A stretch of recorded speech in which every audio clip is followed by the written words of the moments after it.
Bonjour à toutes, je suis Marie-Christine Levé, fondatrice d'EduCapital.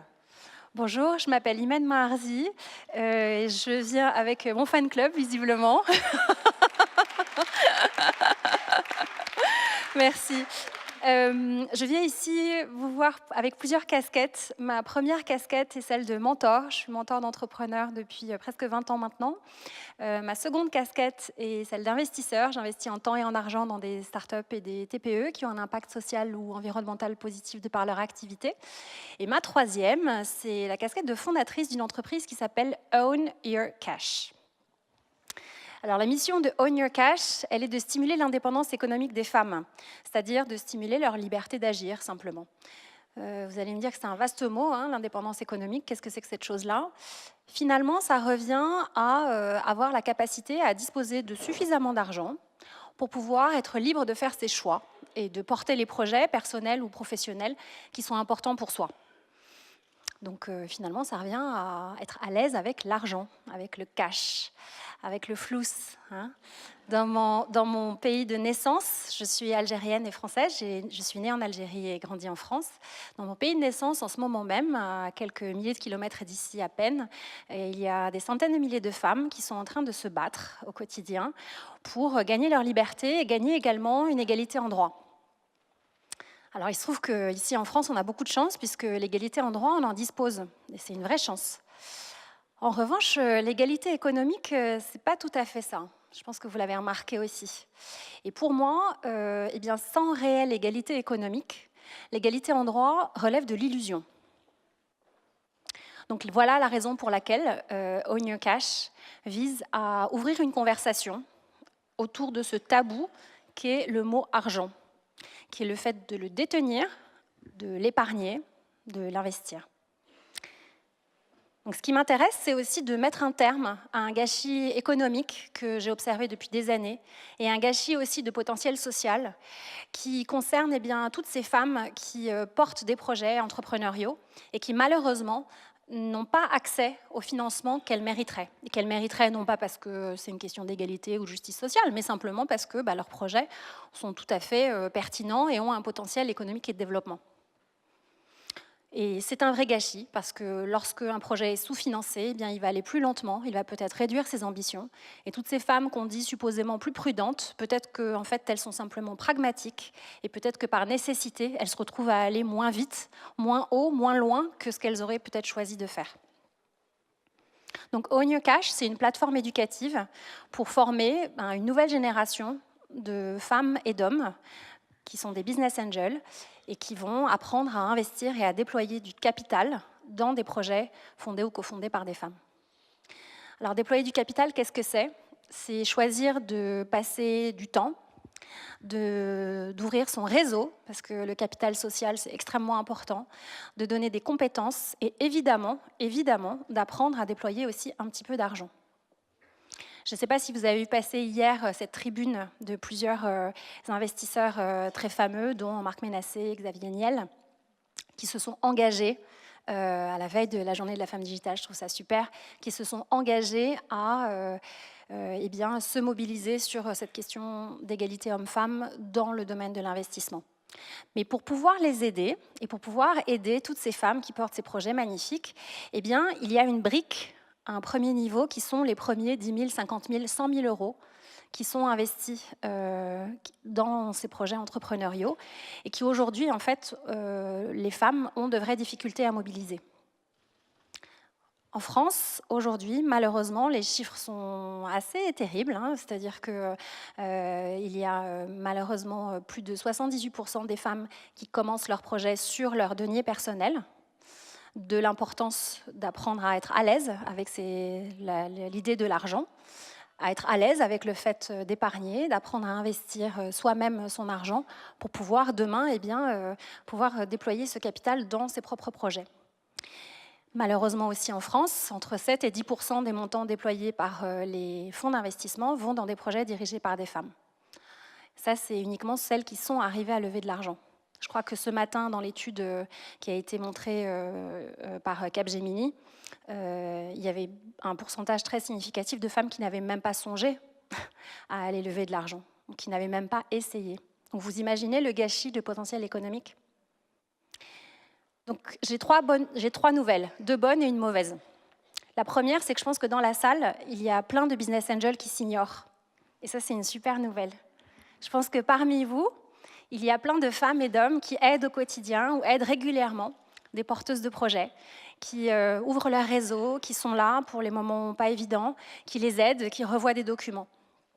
Et ça, c'est super. Et vous voyez bien que le petit pas de côté à faire pour changer de posture et se dire, effectivement, ce que je fais, ce n'est pas juste aider, sans demander de contrepartie économique, mais c'est investir, c'est-à-dire décider de déployer ce capital social dans ces projets-là, et bien ça, finalement, c'est une posture de business angel.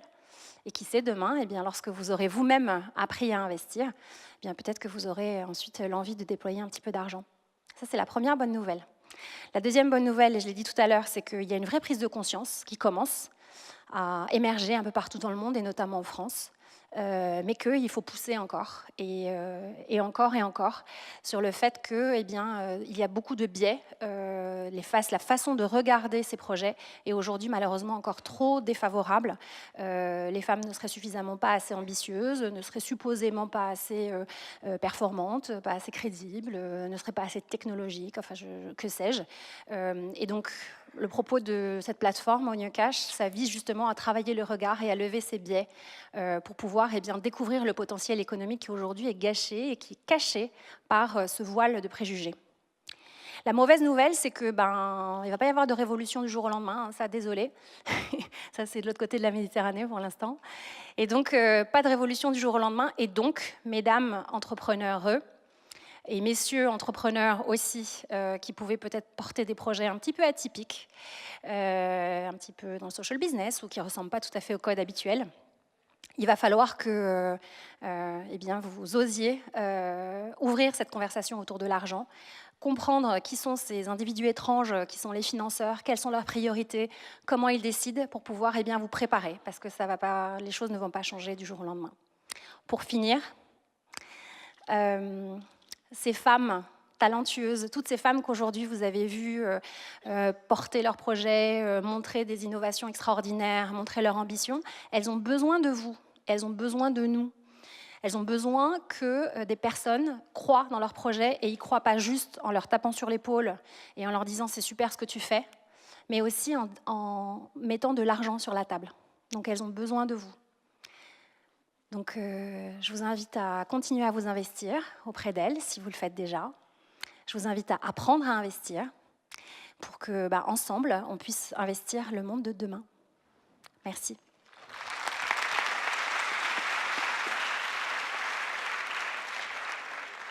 Merci Imen de ton témoignage. Alors effectivement, moins de 10% des montants qui sont investis par les fonds vont dans des startups qui sont créées par des femmes. Mais il faut dire que moins de 10% des dossiers reçus par les fonds d'investissement sont des dossiers portés par des femmes. Et pourtant, toutes les études montrent que les sociétés dirigées et créées par des femmes ont des meilleures performances économiques. Le digital est partout. Et pourtant, les femmes sont en train de s'exclure de plus en plus professionnellement de ce monde. Google, Amazon, Uber, en France, Blablacar, Vente Privée, Doctolib, toutes des belles startups créées et dirigées par des hommes. Quand j'ai commencé dans le web il y a 20 ans, je pensais que le digital, avec son lean management, avec son entreprise libérée, allait changer les choses. Et pourtant, aujourd'hui, il y avait 30% avant de femmes qui étaient dans les cursus informatiques de formation. Elles ne sont plus que 15% aujourd'hui. Comme si, quand une discipline devenait proche du pouvoir, les femmes disparaissaient. 80% des codeurs sont des hommes et 80% des assistants virtuels ont des prénoms féminins. Alexa, Sophia, Siri, Cortana, à dire le rôle réservé aux femmes dans ce merveilleux monde digital. Et pourtant, c'est une femme, Ada Lovelace, qui en 1843 a inventé le premier algorithme qui permettait de coder la première machine à calcul. C'est elle qui a inventé le code. Et ce sont 6 femmes qui ont inventé le premier ordinateur. Alors comment faire pour réduire ce déséquilibre? Je pense que c'est par l'éducation et la formation que l'on arrivera à changer les choses. C'est en familiarisant des petites filles dès l'école, au code et aux matières scientifiques, qu'elles n'auront plus peur de la technologie, car les femmes aujourd'hui ont peur de la technologie, qu'elles n'auront plus peur de la technologie et qu'elles s'engageront dans des formations scientifiques et dans des carrières scientifiques. Et vous le verrez tout à l'heure avec Magic Makers. C'est aussi en leur donnant des rôles modèles, comme ce qu'on a fait toute la journée, que les femmes auront envie, que les jeunes filles pourront avoir envie de créer et d'entreprendre dans le digital. Alors moi, j'ai fait mes études au lycée des Mureaux. Les Mureaux, c'est la ville emblématique de la délinquance et du non-droit. Et j'ai eu la chance de rencontrer une professeure de mathématiques qui m'avait conseillé de faire HEC. HEC, je ne savais même pas ce que c'était. Mes parents me disaient de faire pharmacienne. C'était bien pour les femmes, disait-il. J'ai été l'exemple même de cette méritocratie de notre belle école républicaine. J'ai commencé une carrière classique dans des grands groupes internationaux où j'aurais très vite atteint le fameux plafond de verre si, un jour de 96, je n'avais pas découvert quelque chose d'exceptionnel, quelque chose qui allait révolutionner la manière dont on s'informe, dont on communique, dont on apprend. C'était le World Wide Web. J'ai foncé dans l'aventure du web. À l'époque, mes amis d'école me disaient « mais qu'est-ce que tu allais faire dans cette galère ?» Et je voudrais dire à toutes les femmes, ensuite j'ai dirigé plusieurs grandes entreprises de l'Internet, Lycos, Club Internet, 01net. Et je voudrais dire à toutes les femmes dans la salle, je voudrais dire aussi à toutes vos filles, osez, allez dans des secteurs, allez dans des métiers où l'on ne vous attend pas. Marilyn disait, la femme qui veut être l'égale de l'homme manque d'ambition.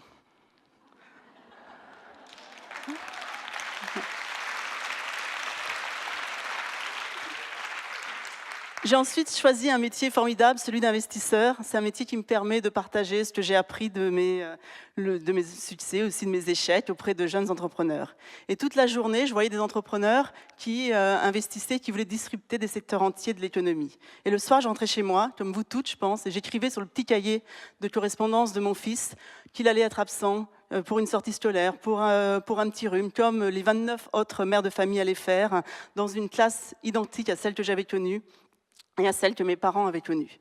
Alors j'ai eu une idée folle. Folle quand on sait le temps qu'il faut en France pour vulgariser, quand on est pionnier dans un nouveau secteur. Cette idée, c'était de créer un fonds d'investissement dédié à l'éducation innovante. Avec mon associé, nous nous sommes battus et nous avons lancé en 2017 EduCapital, qui est le premier fonds d'investissement dédié à l'EdTech. Pourquoi ? Parce que nous croyons que c'est par l'innovation et c'est par l'école que nous pourrons changer les choses. Aujourd'hui, notre belle école de la République, elle est malade. Elle est malade, 100 000 enfants chaque année décrochent du système scolaire. Elle brise leurs rêves. Chaque enfant décrocheur a un coût pour la nation de 230 000 € par enfant, sans compter les dégâts sociaux et humains induits. Et c'est tout le problème que l'on vit en ce moment dans notre société. Notre école est également malade. Notre système éducatif, qui était glorieux il y a quelques années, ne fait que dégringoler dans les classements internationaux. Et on a l'un des systèmes éducatifs les plus inégalitaires d'Europe, avec l'un des marchés du soutien scolaire le plus important. Alors il faut innover. Et je suis convaincue que l'innovation, elle viendra de jeunes entreprises qui arrivent à casser les codes, qui arrivent à disrupter. Et ce n'est pas Accor qui a inventé Airbnb, ce n'est pas la SNCF qui a inventé Blablacar, et ça arrivera pareil dans l'éducation. Alors l'EdTech, c'est quoi? C'est le croisement entre éducation et technologie, c'est apporter tous les progrès de la technologie au service du secteur de l'éducation. Ce sont des contenus gamifiés pour apprendre en s'amusant, pour que les heures passées par nos enfants sur leur téléphone portable soient enfin utiles.